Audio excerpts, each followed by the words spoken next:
ధైర్యంగా ఎలా ఉండాలి?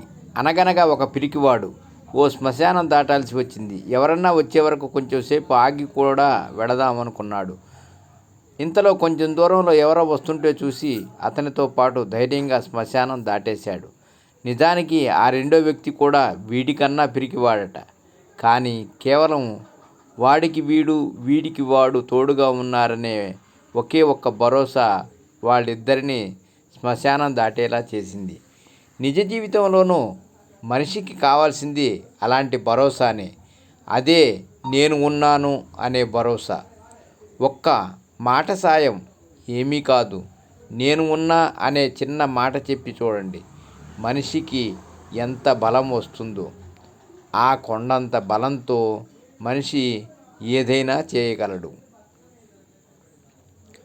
ఓసారి ఓ పెద్దాయన తన కారులో ఓ గ్రామానికి వెళ్తుంటే కారు దారిలో ఓ బురదగుంటలో దిగబడిపోయింది. సాయం కోసం చుట్టూ చూస్తే ఓ రైతు కనిపించాడు.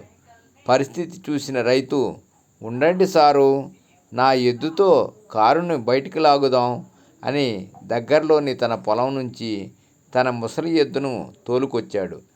దాన్ని చూస్తూనే ఆ పెద్ద మనిషి నిరాశతో ఉసూరుమన్నాడు. రైతు ఎద్దుని కారు ముందు వైపు తాడుతో కట్టి, ఒరేయ్ రాజు, అంజి, నంది, ఏంటిరా ఆలోచిస్తున్నారు? తిన్నదంతా ఏమైందిరా? బండిని లాగండిరా అని ఉత్సాహంగా అదిలించాడు. అంతే, రాజు ఆ కారుని ఒక్క ఉదుటున బయటకు లాగేసింది. అప్పుడు ఆ పెద్దాయన ఆశ్చర్యంతో, ఏమండి, ఉన్నది ఒక్క ఎద్దే కదా, మీరేంటి అన్ని పేర్లు పెట్టి అదిలించారు అన్నాడు.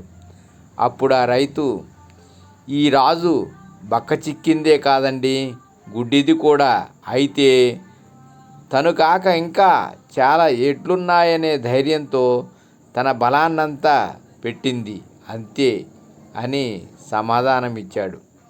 పూర్తి నమ్మకంతో చేస్తే ఎంత కష్టమైన పనైనా తేలిగ్గా చేయొచ్చు.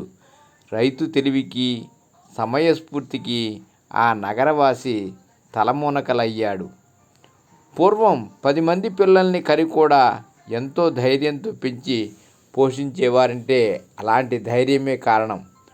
ఉమ్మడి కుటుంబాలలో మేమున్నాం అనే భరోసా. కానీ నేటి రోజుల్లో ఒక్క పిల్లోడో చాలురా దేవుడా అనుకోవడానికి కారణం,